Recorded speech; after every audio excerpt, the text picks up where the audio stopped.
तुम्ही दारू पीत नसाल तरी तुमच्या लिव्हरमध्ये फॅट जमा होऊ शकते. हे तुम्हाला माहिती आहे का?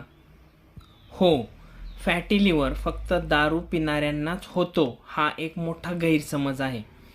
वजन वाढणं, पोटाची चरबी, डायबिटीस किंवा इन्सुलिन रेझिस्टन्स, कोलेस्टेरॉल आणि ट्रायग्लिसराईडसारखे मेटाबॉलिक फॅक्टर यामुळेही लिव्हरमध्ये फॅट जमा होण्याचा धोका वाढू शकतो.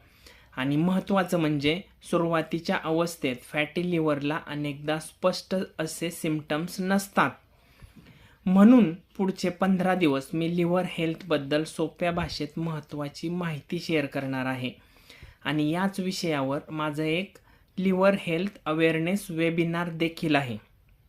वेबिनारची माहिती हवी असेल तर मला मेसेज करा. मेसेजमध्ये लिव्हर लिहा